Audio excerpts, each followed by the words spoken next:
Que chacun prenne sa Bible. Alléluia. Vous ouvrez votre Bible dans le livre d'Hébreux, chapitre 11, verset 1. Le thème de ce matin,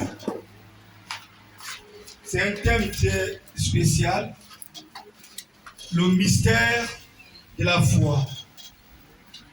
Le mystère de la foi.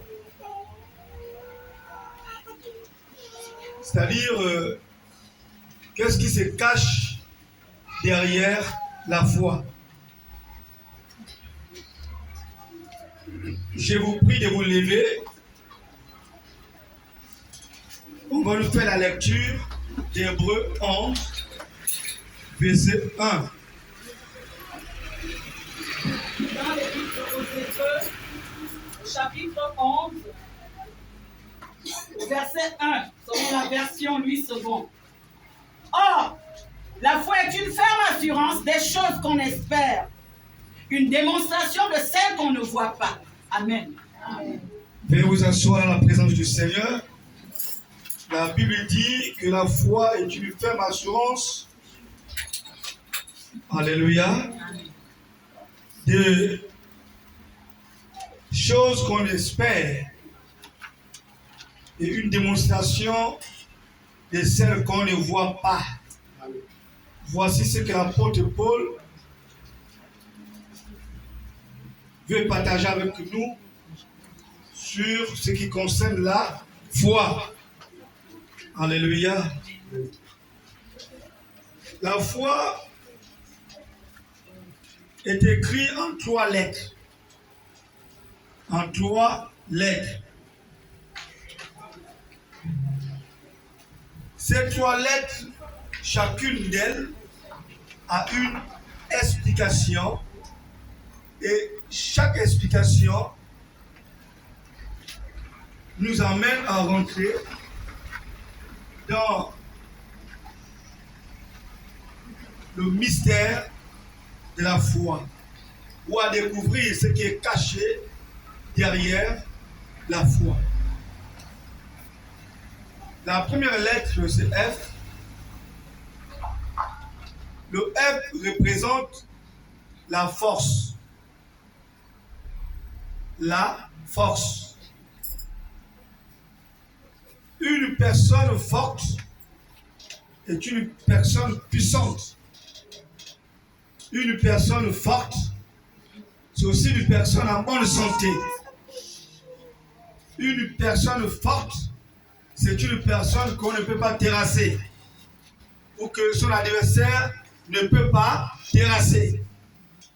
Une personne forte, c'est une personne qui ne tombe pas parce qu'elle est malade. Une personne forte, c'est une personne qui résiste à la maladie ou aux problèmes de ce monde. Donc les problèmes du système de ce monde. Une personne forte, c'est une personne qui surmonte à tout obstacle et à toute tentation. Une personne forte est une personne grande. C'est aussi une personne très spéciale. Alléluia. Parce qu'elle est forte. Comme le Seigneur Jésus pouvait dire que vous marcherez sur les scorpions et les serpents. Mais il peut aussi dire à ses disciples, vous êtes les personnes fortes. Vous avez le pouvoir d'écraser la puissance satanique, la puissance de la sorcellerie, la puissance de votre ennemi. Vous pouvez anéantir toute incantation parce que vous êtes une personne forte. Votre force, quand une fois vous vous levez, votre force aura de l'impact sur le plan physique et sur le plan spirituel. Alléluia. Voici comment nous pouvons développer d'une manière élargie le F. Et je suis convaincu que dans la salle, nous avons les hommes et les femmes fortes ici présentes. Amen. Alléluia. Amen. Alors, O veut dire omniprésente. omniprésente. C'est une force qui est présente, qui est là, qui est en permanence. Elle ne nous abandonne pas. Elle est sur nous d'une manière permanente. Même dans le sommeil, elle est là. Même dans la marche, elle est là. Dans les difficultés, elle est là. Dans les soucis, elle est là. Dans la maladie, elle est là. Elle est présente. Dans la misère ou dans le besoin d'argent, elle est là. Parce que je ne parlerai pas de la pauvreté parce que personne n'est né pauvre. Alléluia. Dieu n'a pas créé quelqu'un pauvre. Le seul pauvre, c'est la personne paresseuse qui ne veut rien faire. Mais Dieu nous a créés riches. Parce qu'il a mis en nous un potentiel auquel, si nous développons, nous devenons riches. Donc personne n'est pauvre. Seuls les paresseux.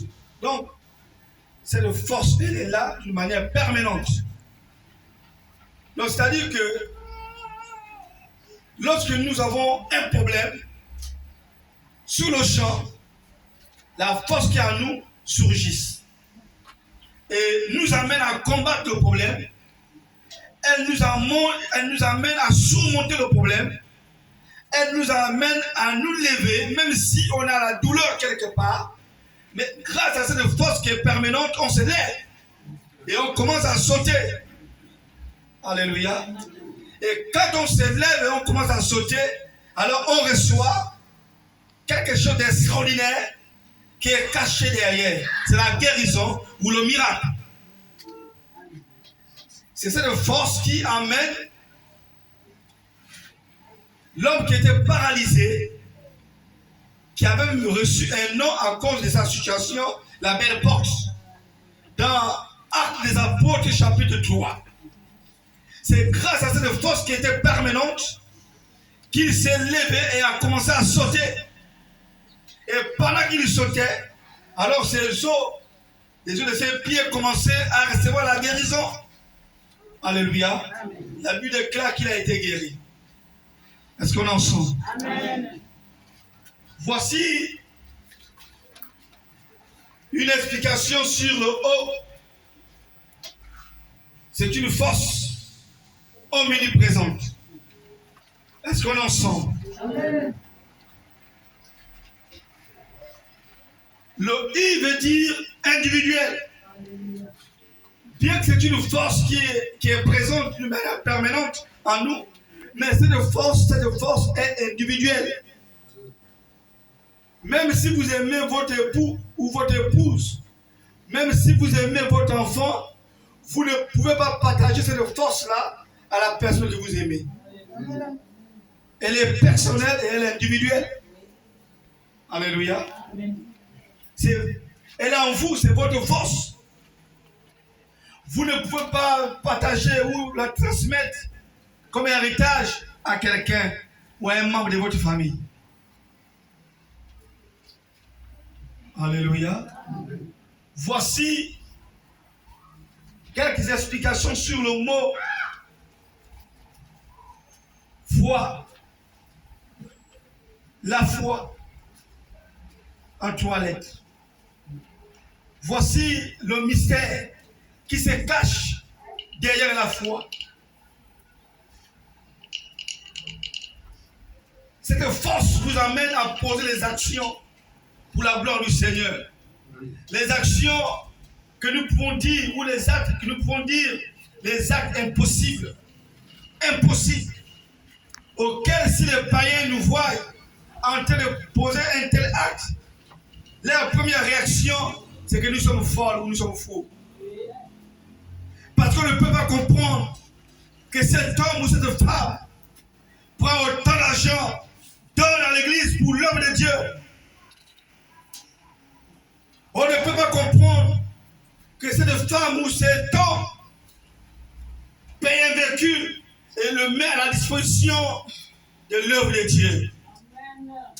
On ne peut pas comprendre que cette famille prenne un terrain, donne pour l'œuvre de Dieu, donne pour qu'on bâtisse, qu'on construise la maison de Dieu.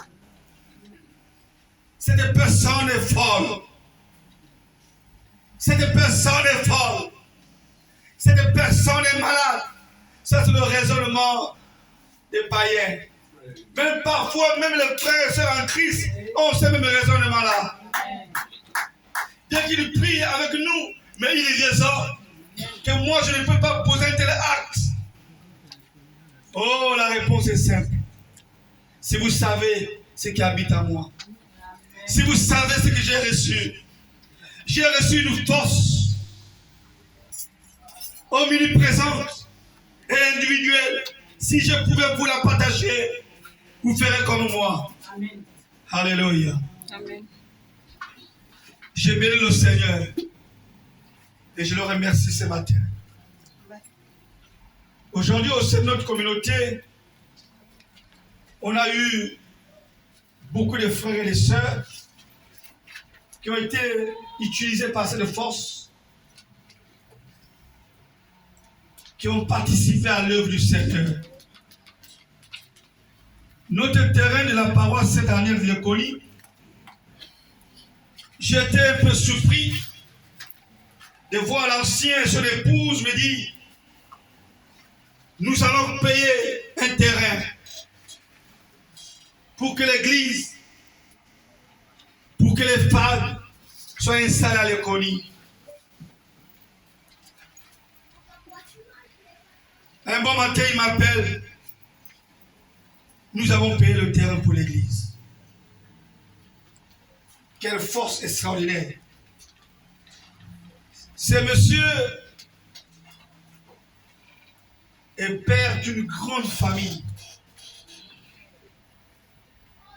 Et des petits-fils et des petites-filles. Il pouvait payer ses terrains, l'offrir à ses enfants. Mais il dit: je l'offre pour l'œuvre du Seigneur. Quelle force extraordinaire. Quelle folie. Je parle même que les gens ont raisonné. Même les chrétiens ont raisonné. D'autres ont raisonné. Mais ils pouvaient leur répondre: je suis fou pour le Seigneur. Amen. J'ai reçu une force qui m'a rendu fou ou folle. Alléluia. Amen. Et je donne pour l'œuvre du Seigneur. Alléluia. Il y a beaucoup de personnes qui sont levées. C'est comme la paroisse Saint-Michel de Bonville, etc. La plupart des paroisses, des parcelles que nous avons, c'est cette force qui a animé les hommes à poser les actes pour l'œuvre du Seigneur. Aujourd'hui, notre communauté a 2700 hectares à Kango. Alléluia. Amen. Mais quelle folie! Quelle force qui motive toute une famille à donner 2700 hectares. Est-ce qu'on va acclamer le Seigneur pour ça? C'est incroyable, c'est vrai. C'est incroyable, mais c'est vrai. Mais cette famille pouvait dire: nous avons reçu une force qui nous a amenés à donner pour l'œuvre du Seigneur, à poser une action comme offrande des souvenirs. Nous voulons rentrer dans les annales de Dieu, ou dans les annales de l'histoire de Dieu. C'est que beaucoup de chrétiens oublient que lorsque vous posez un tel acte, vous rentrez dans les annales de l'histoire de Dieu avec son peuple. Il y aura des témoignages, les gens vont raconter, des générations en génération vont raconter, parce que vous avez posé une action. Dis à ton voisin: je veux rentrer dans les annales de Dieu. Je dois rentrer dans les annales de Dieu. Je vais être mentionné dans les archives de Dieu. Je dois poser un acte qui doit, n'est-ce pas, m'introduire dans les annales de Dieu. Alléluia. Amen. Vous savez, c'est important. Mais pour poser un tel acte, vous devriez, n'est-ce pas, être revêtu de cette force. Alléluia. Amen. Sinon, vous allez murmurer, vous allez raisonner, vous avez l'idée de donner, mais vous n'allez pas réaliser cela. Parce que cette force n'habite pas en vous. Il y a beaucoup de personnes qui veulent soutenir l'œuvre de Dieu. Il y a beaucoup de personnes ou de femmes qui veulent faire comme ces femmes que Jésus avait guéries dans Luc chapitre 8, si j'ai bonne mémoire, qui assistaient Jésus par leur bien. Il y en a d'autres qui veulent faire, n'est-ce pas, comme eux. Il y en a d'autres qui ont la volonté de faire ainsi. Mais ils n'arrivent pas à réaliser. Pourquoi? Parce qu'ils n'ont pas cette force que nous appelons la foi. Sans la foi, vous ne pouvez pas poser un acte qui va vous amener à être enregistré dans les annales de Dieu. Moi, j'ai béni le Seigneur. Mon nom, ainsi que celui de ma famille, est enregistré dans les annales de Dieu. Le nom de beaucoup de personnes, de beaucoup de familles, n'est-ce pas, pareillement. Je pense que chacun va se retrouver. Alléluia. La foi. Cette force a guéri beaucoup de malades. Cette force a levé les paralytiques. Cette force a guéri les citoyens. Cette force a guéri les hommes de maladies impossibles. Cette force a donné la capacité aux serviteurs du Seigneur à effectuer les missions impossibles. Alléluia. Ce n'était pas facile pour Moïse d'aller dans l'Égypte affronter Pharaon. Pharaon avait toute une armée. Pharaon avait toute une sécurité. Pharaon était mieux gardé. Ce n'était pas facile de prendre l'audience chez Pharaon, mais Moïse, animé par cette force, Moïse n'avait pas une armée, Moïse n'avait pas les armes, mais Moïse était devant le fils d'Israël. Aucun membre du fils d'Israël n'avait une arme, mais par la foi, ils ont pénétré l'Égypte. Par la foi, ils ont pénétré l'Égypte. Par la foi, Moïse est rentré en Égypte. Et pourtant, Moïse venait à peine de commettre un crime. Et son nom était mentionné dans le livre des personnes qui devraient faire la prison. Il était criminel. Il venait à peine de tuer un Égyptien.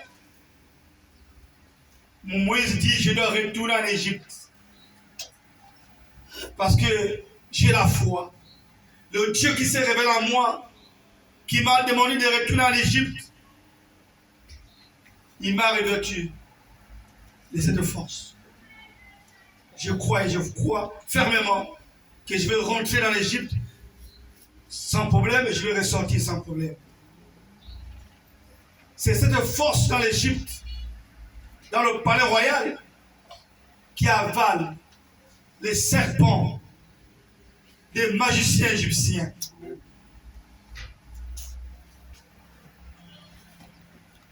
Un chrétien qui n'a pas cette force n'est pas digne d'être chrétien. C'est cette force qui nous amène à nous convertir. C'est cette force qui nous amène à abandonner les mauvaises voies. C'est cette force qui nous amène à abandonner le péché. Sans cette force, nous ne pouvons pas abandonner les choses que nous aimons. Moi, j'ai vu les hommes et les femmes abandonner les choses qu'ils aiment. Chacun parmi vous ici aimait le groupe, aimait aller dans les boîtes de nuit. Chacun aimait, n'est-ce pas, se retrouver autour d'une table remplie de cassettes ou de bières, de whisky et bien d'autres liqueurs. Chacun ici aimait porter le collant, les trucs bizarres. Chacun aimait les hommes et les femmes. Vous comprenez quelque chose? Mais aujourd'hui, certains parmi vous ont abandonné ces choses qu'ils aimaient dans le passé. C'est grâce à cette force. Ne négligez pas cette force. Si je pouvais la partager à un frère ou à une soeur, je le ferais. Mais c'est possible, elle est individuelle. individuel, c'est pour moi seul. Je veux que quelqu'un dans cette salle reçoive cette force. Amen. Mais cette force est en vous depuis le ventre de votre mère. Quand un bébé rampe, le bébé qui rampe, mais il ne peut pas chercher à ramper s'il n'a pas la foi.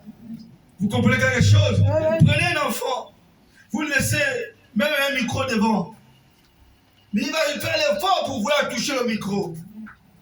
Parce qu'il a la foi, il a l'espoir qu'il va toucher, il va prendre le micro. Mais c'est cette force qui est en nous. Même les païens ont cette force. Satan a cette force. Les hommes de la secte ont cette force. Les marabouts ont cette force.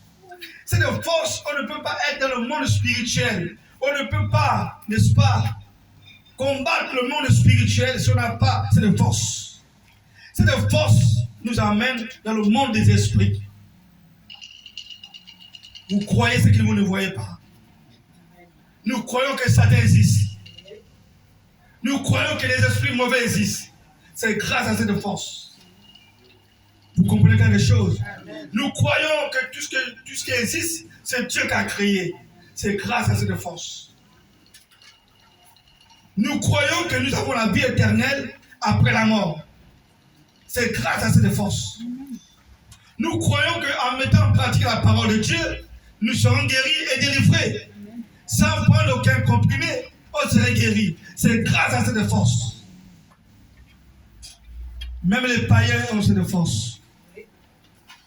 Si les païens n'avaient pas cette force, lorsqu'ils vont chez les marabouts, ils ne devraient pas être guéris. S'ils sont guéris, c'est grâce à cette force, parce qu'ils croient que le marabout qui va le toucher, il sera guéri. Cette force, elle est extraordinaire.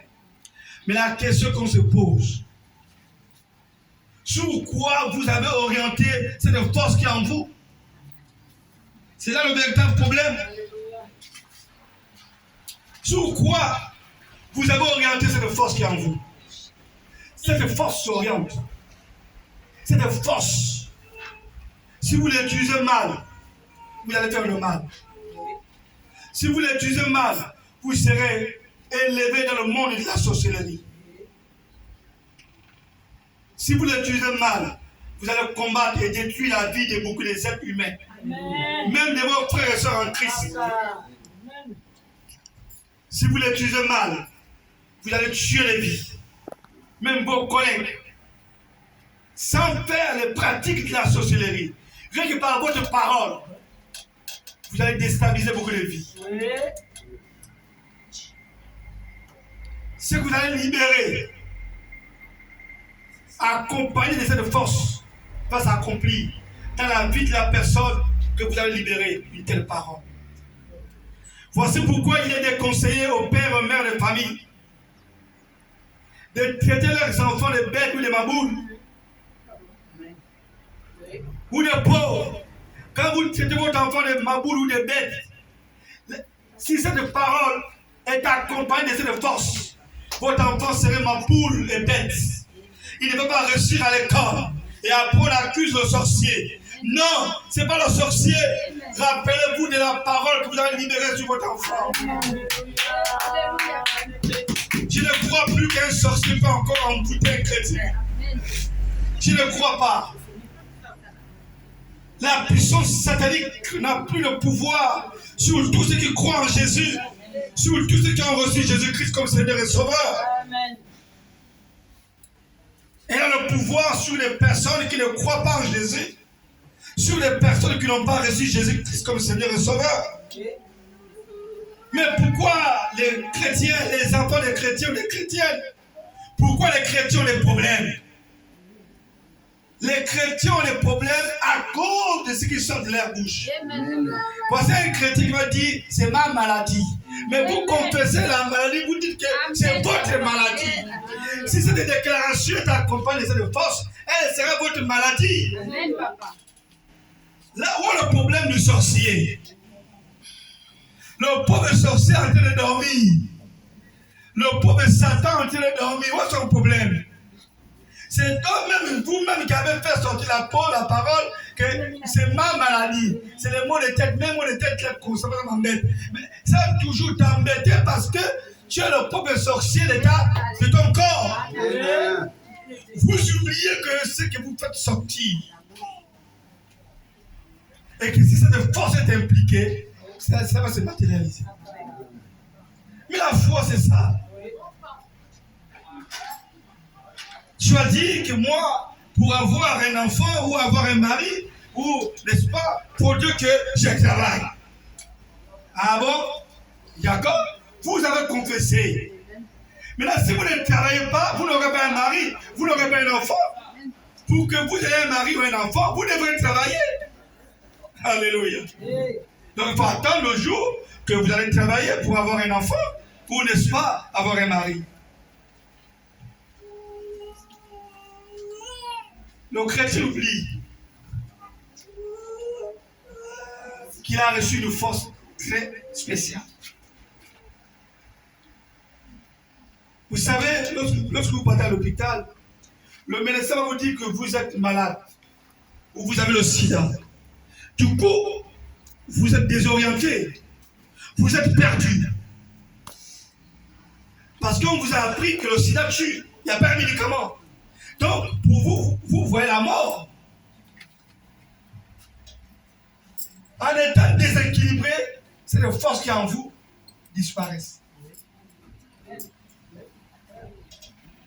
C'est fini. On peut prier sur vous, on peut vous donner, n'est-ce pas, des médicaments ou des remontants, mais la force a disparu. Mais vous allez mourir du sida. Mais si le médecin vous dit que vous avez le sida, ou vous êtes malade, peu importe la maladie, vous n'êtes pas désorienté. Vous croyez que Jésus peut guérir. Aussitôt, la force qui est en vous va surgir. Elle va se manifester. Elle va vous amener dans l'espoir. L'espoir d'être guéri. La foi nous amène à croire ou à recevoir des choses, n'est-ce pas, que nous espérons. Vous êtes guéri même avant qu'on vous donne les médicaments. Vous êtes guéri même avant qu'on vous impose les mains. Vous marchez comme si vous étiez en bonne santé. Mais c'est la foi, c'est la force. Je veux dire à quelqu'un ce matin, cherchez à déclencher, à matérialiser, à faire exploser cette force qui est en vous.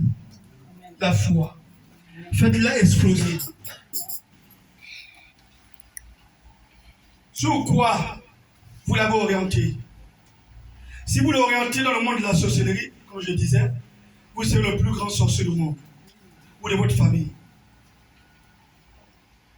Si vous l'orientez dans les pratiques des marabouts, vous serez le plus grand pratiquant des marabouts dans le monde, dans votre famille. Même si vous prenez l'herbe qui est dehors là, vous donnez ça à quelqu'un, la personne serait guérie. Parce que vous avez mis votre foi sur l'herbe, qui a compris quelque chose. Amen. Si vous l'orientez dans les sectes, comme les loges et bien d'autres sectes, vous serez l'un des meilleurs. Mais sachez une chose, lorsque vous l'orientez dans ce dont je vous ai cité, l'enfer est grandement ouvert pour vous. Vous partirez en enfer après votre mort. Amen. Vous partirez en enfer. Bien que vous vivez, mais vous êtes parmi les morts qui vivent dans ces mondes. Vous êtes un mort parmi les vivants.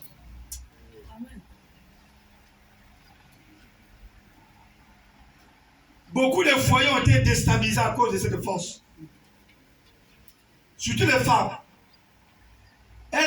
Les femmes aiment toujours dire aux hommes, à leurs maris, à leurs époux, je fais quoi chez toi?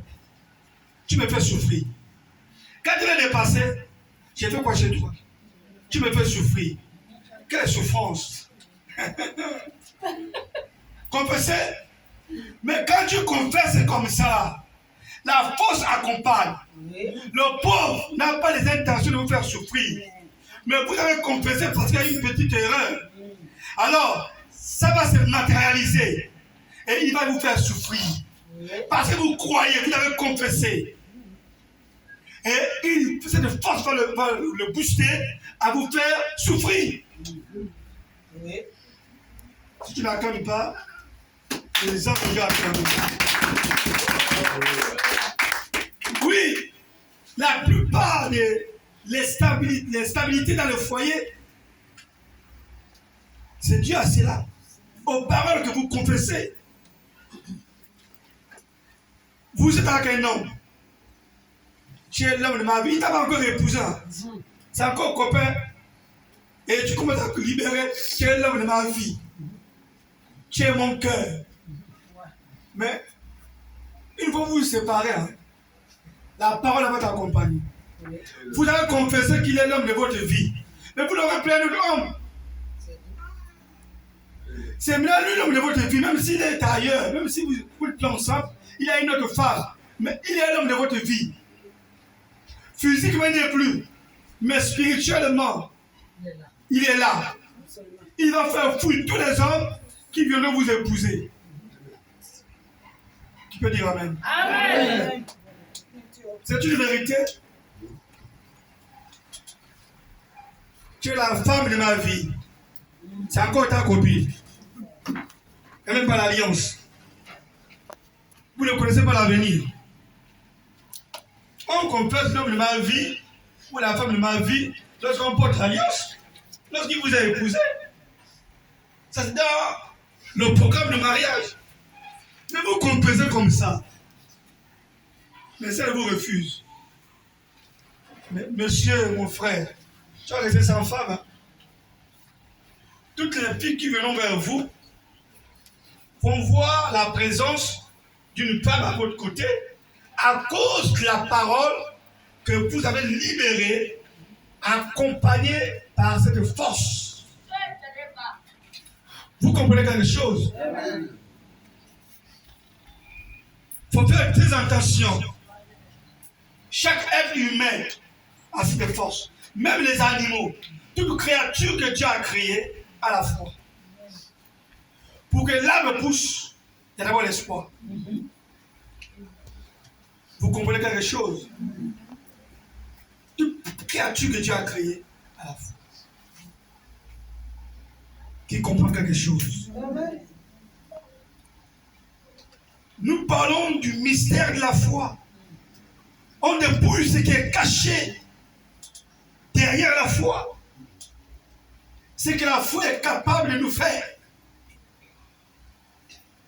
Moi, j'ai vu les personnes, les hommes ou les femmes qui ont peur, les hommes qui ont peur, d'aller vers une femme pour la désirer pour qu'elle soit son épouse. Mais le désir est dans la tête. Mais la foi vous amène à rêver cette femme-là. Que vous tentez de vous marier. La foi vous amène à rêver cet homme-là. Vous tentez de vous marier dans le rêve. Parce que vous l'aimez. Vous êtes amoureuse de cet homme, il n'est pas venu vers vous, vous êtes dans l'incapacité de déclarer votre amour, mais vous souffrez dans le cœur, et quand vous dormez, vous réveillez. C'est grâce à la foi. Qui est avec moi?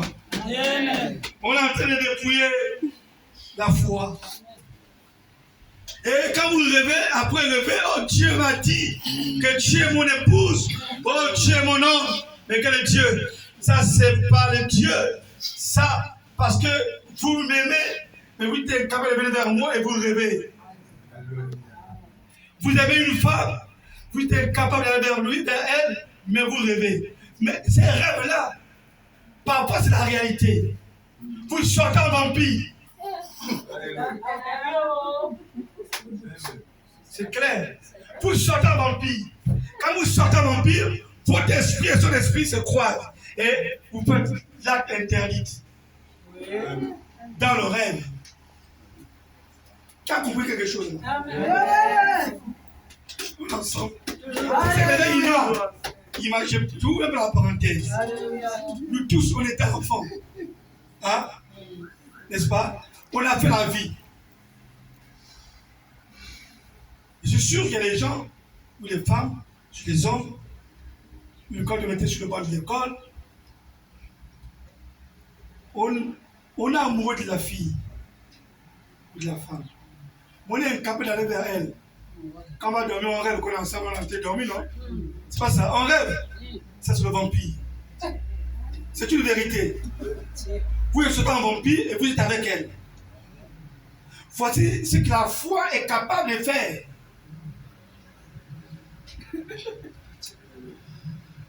Non, qui a compris quelque chose là? Voici ce que la foi est capable de faire. Donc, il faut bien orienter votre foi. Vous devriez orienter cette force-là dans les bonnes choses. Pas dans les choses négatives ou mauvaises. Sinon, vous allez pomper. Vous convoitez la chose d'autrui. Le jour. Mais la nuit, vous sortez. Et la personne vous rêve, vous tentez de vous battre pour discuter la chose. La foi vous amène à sortir en vampire. Si vous l'orientez mal, vous pompez. On n'a pas besoin d'aller faire les pratiques de la sorcellerie ou d'aller dans une secte ou dans une loge pour pomper. Mais c'est la foi qui nous amène à pomper. Si vous l'orientez mal. Si vous croyez que votre mari vous trompe, il va vous tromper un jour. Si vous croyez que votre femme vous trompe, elle va vous tromper un jour. Parce que vous croyez. Et comme vous croyez, la force qui est en vous, cette force qui est en vous, va s'exploser, va faire matérialiser votre croyance. Il dit quoi? Qu'est-ce que l'apôtre Paul dit? Or, la foi est une ferme assurance des choses qu'on espère. Donc vous croyez. Ça va se réaliser. Hein? Qui ensemble va commencer ce matin. Amen. Une démonstration de celle qu'on ne voit pas. Vous croyez et vous analysez déjà. Et elle a de dire crée même l'image de la copine des autres. De son mari. Il a d'autres qui créent l'image de la femme, du copain, de sa femme. Quand vous créez comme ça, là, oui, ça va se réaliser. La faute n'est pas à elle, ni à lui. C'est vous qui l'avez envoyé dans l'adultère. Voilà pourquoi on vous parle de la confiance. Qui est avec moi? Non, la foi, elle est dangereuse lorsque nous l'orientons dans les choses inutiles, qui ne fortifient pas, qui ne glorifient pas le Seigneur. Si vous l'orientez dans la parole de Dieu, vous serez puissant. Vous allez vivre la matérialisation de la parole de Dieu. C'est toutes les promesses que Dieu vous a faites dans sa parole vont se matérialiser. Mais si vous l'orientez dans les croyances de vos parents, de vos grands-parents, de vos aïeux, mais tout ce que vos parents ont libéré dans votre vie ou dans votre famille vont se réaliser. Non, dis à ton voisin que la force, elle est dangereuse. Non, dis à ton voisin que la force là, elle est dangereuse.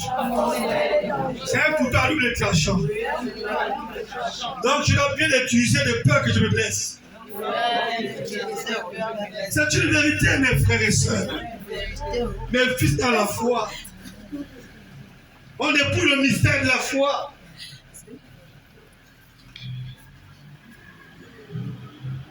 Mais quand vous croyez que vous avez le doute, elle vous lâche. Simon-Pierre, en voyant Jésus sur les eaux, il marchait. Simon dit, Seigneur, attends-moi, j'arrive. Il a cru qu'il va marcher sur les eaux. Mais il a commencé à marcher. Et après, il a mis un doute. Oh, qu'est-ce que je fais sur les eaux là? Oh, papa. Alors, la force l'a lâché. Cette force-là vous lâche en plein combat. Elle vous lâche en plein combat. Si vous avez un doute, elle vous lâche en plein combat. Même en plein vol.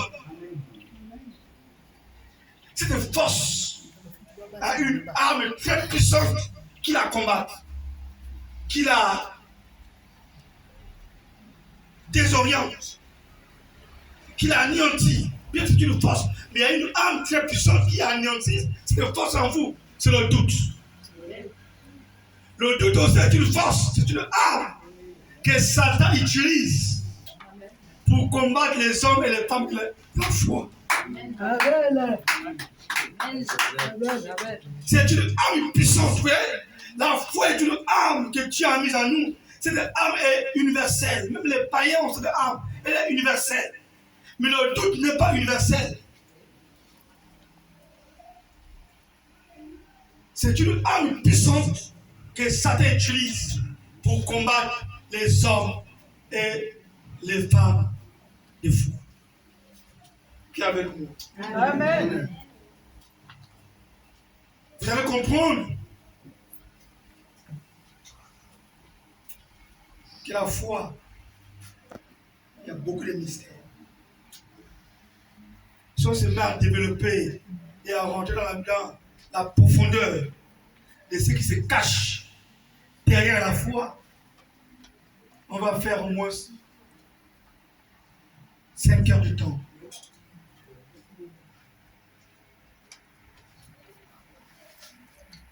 La foi.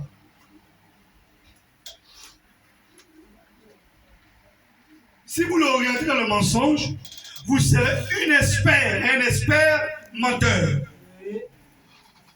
Et à cause du mensonge, vous allez évoluer dans vos grades.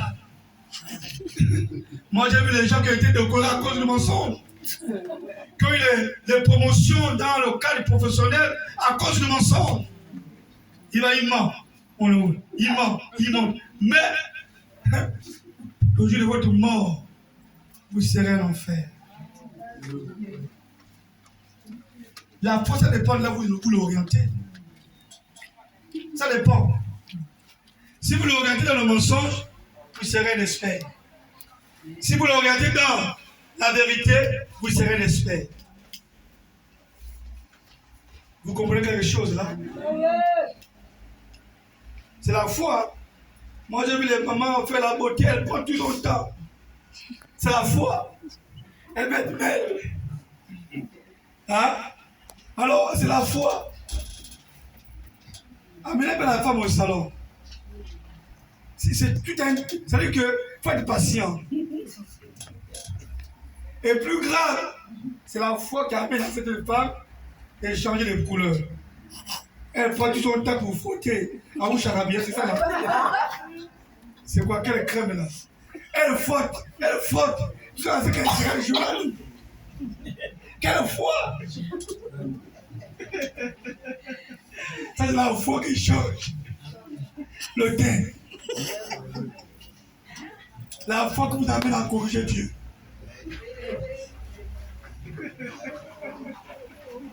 Mais plus que vous insistez, alors vous allez doubler votre corps. Donc une telle foi vous amène à doubler votre corps, à gaspiller votre corps. Donc mais continuez. La foi est une arme très puissante. C'est une force qui est en nous. Quand on le regarde mal, on va vers le mal. Quand on le regarde dans le bien, on fait du bien. Amen. Un enfant pour réussir à l'école, c'est la foi. Amen. On ne peut pas réussir dans cette vie si on n'a pas la foi. La foi nous met en contact avec le monde spirituel et le monde physique. Pour que je quitte ici, pour aller à l'église, je n'ai pas le taxi, je dois marcher. Parce que j'ai la foi, je dois aller à l'église aujourd'hui, je dois prier. Moi, j'ai vu les hommes et les femmes marcher. Il n'a pas le taxi, je m'en vais à l'église. C'est la foi. Mais ceux qui n'ont pas la foi, démissionnent, dorment. La foi nous amène dans l'école de la patience. Amen. La foi rend présent les choses qu'on espère. Et elle est une démonstration des choses qu'on ne voit pas. J'ai expliqué tout à l'heure.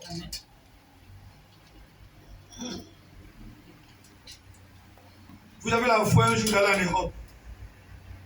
Vous confessez que moi j'irai en Europe. Mais sachez que cette parole va se réaliser. Amen. Vous irez en Europe. Vous allez voyager.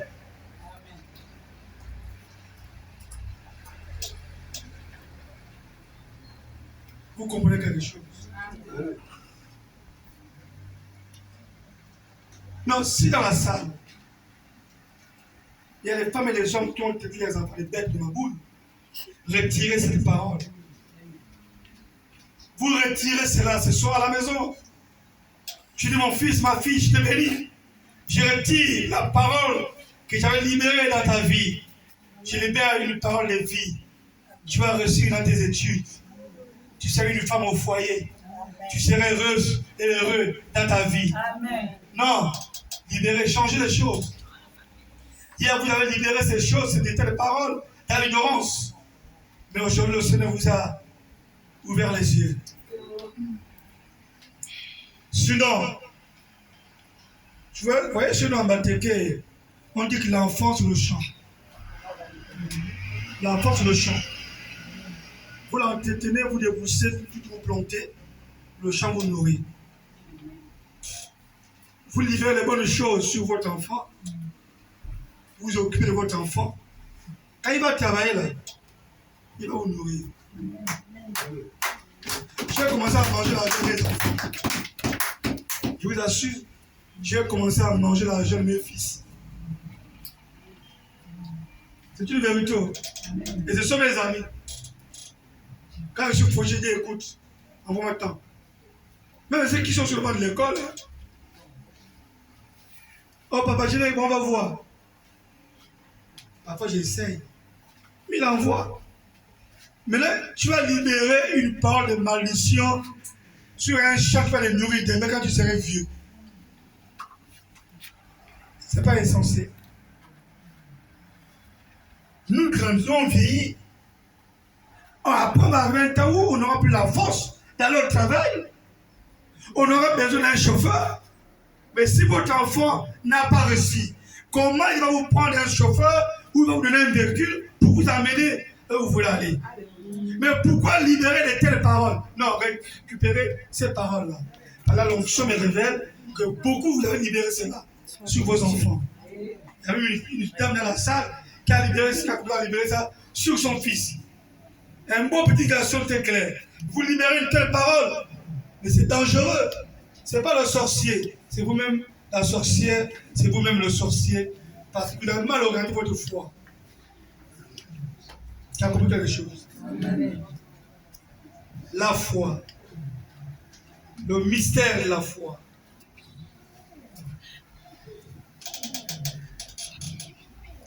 La guérison d'un serviteur, la guérison du serviteur d'un centenier. Matthieu chapitre 8, verset 10. Qu'est-ce que cet homme dit? Chapitre 8, verset 10. Il est écrit. Il est écrit. Après avoir entendu. Après que Jésus a entendu. Jésus fut dans l'étonnement. Jésus était dans l'étonnement. Et il dit à ceux qui le suivaient. Il dit à ceux qui suivaient cet homme qui le suivaient. Je vous le dis en vérité. Je vous le dis en vérité. Même en Israël. Même en Israël. Je n'ai pas trouvé une aussi grande foi. Je n'ai pas trouvé une aussi grande foi. Verset 13. Verset 13. Puis Jésus dit au centenier. Jésus dit au centenier. Va. Qu'il te soit fait selon ta foi. Qu'il te soit fait selon ta foi. Et à l'heure même, le serviteur fut guéri. À l'heure même, le serviteur de cet homme a été guéri. C'est-à-dire, cet homme vient vers le Seigneur. Il a un serviteur qui est malade. Mais comme il avait reconnu qu'il n'était pas un homme de bonne réputation, il était un homme de mauvaise réputation. Donc, pour lui, amener le Seigneur chez lui, c'est vilain, c'est ça. Peut-être qu'il vivait dans les prostituées, il commettait l'abomination. Mais son serviteur est malade. Son serviteur, le bon serviteur. Parce qu'un chef ne peut pas se lever à aller vers une personne spéciale comme Jésus pour plaider la cause d'un serviteur si le serviteur n'était pas important. Je vous assure, soyez des serviteurs importants. Si vous êtes des serviteurs et servantes importantes, vos chefs vont se lever. Une femme, une épouse est une servante. Une épouse est une aide. Si vous faites bien votre service, le jour où vous serez malade, votre mari va aller plaider votre cause. Amen. Si vous êtes une femme orgueilleuse, vous êtes une mauvaise servante. Le jour de votre problème, ou le jour que vous aurez un problème, vous n'allez pas trouver quelqu'un qui va vous défendre. Même votre mari va vous renier. Amen. Si vous êtes un chef, un mari, n'est-ce pas, un bon chef, vous prenez soin de votre femme, vous l'entretenez. Le jour que vous aurez un problème, elle va se mouiller sous la pluie pour défendre votre cause. Après on dit, mais c'est les femmes m'ont abandonné, j'ai été malade. Mais t'as abandonné pourquoi? Quand tu étais en bonne santé, tu étais bien, tu ne la voyais pas. Tu la faisais souffrir. Tu découchais. Elle a la nuit, elle a sommeil, elle veille. Tu es fort. Mais là, tu es maintenant poivron. Hein? Alléluia. On fait quoi? Moi, je t'abandonne. Amen. Voici pourquoi les femmes abandonnent aussi les hommes.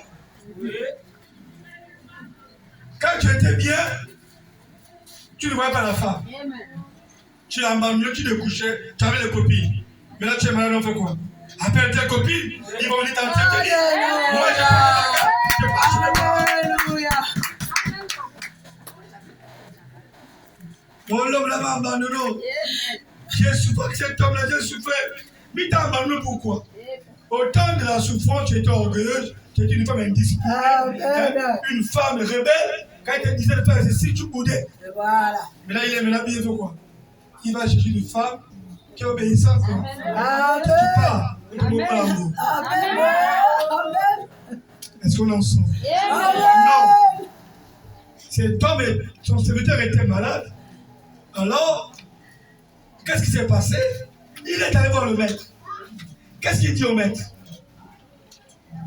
Je ne peux pas te déplacer. Je ne suis pas digne de te recevoir dans ma maison. Mais mon serviteur est malade. Dis seulement une seule parole, il sera guéri. C'est-à-dire que quand il vient voir le maître, il croyait déjà. Il savait déjà que si le maître libère une parole, son serviteur serait guéri. La foi est une femme à source. De quoi? C'est bien, qui peut terminer? Gloire à Dieu, il a démontré. Alléluia. Alors Jésus dit, je n'ai jamais vu une telle force. Il fallait mettre la force, laissez mettre la force tranquille. Une telle force, même en Israël, qui veut libérer l'énergie. L'énergie qui veut bousculer mon trône. Oh Seigneur, va, que cela t'accomplisse comme tu le désires. Amen.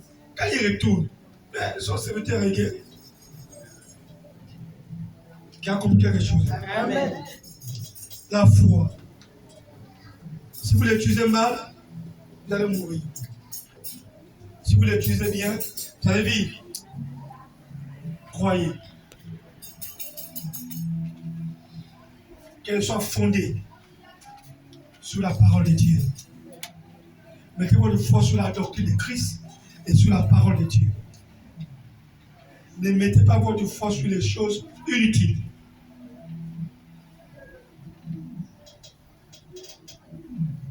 Cette force fait trembler le diable. Elle donne le courage.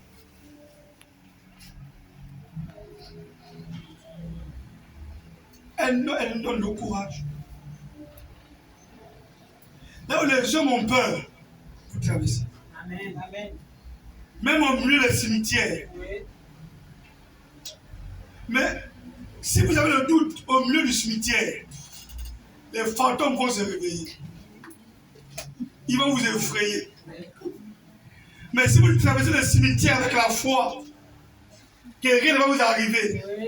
les tombeaux seront fermés. Oui. Amen. Les esprits errants ne vont pas sortir Oui. parce que le Seigneur est en train de passer. Amen. La foi fait de nous des seigneurs. Et les seigneurs, elle fait de nous des princes et des princesses. Elle fait de nous les rois et les dieux. Si vous l'orientez dans la parole de Dieu. Que le Seigneur vous bénisse. Amen. C'est le mystère de la foi. Soyez bénis. Soyez bénis. Veuillez vous lever. La foi appelle à donner un meilleur offrande à Dieu. Par elle, nous donnons les offrandes à Dieu. Par elle, nous donnons les ultimes à Dieu. Par elle, nous organisons un culte à la hauteur à Dieu, accompagné des sacrifices. Par elle, nos vies sont transformées. Par elle, nous soutenons l'œuvre de Dieu. Vous comprenez quelque chose? Par elle, nous rentrons dans le monde des bénédictions continues. Est-ce que quelqu'un peut prendre la position de prière, mettre sa main sur la tête?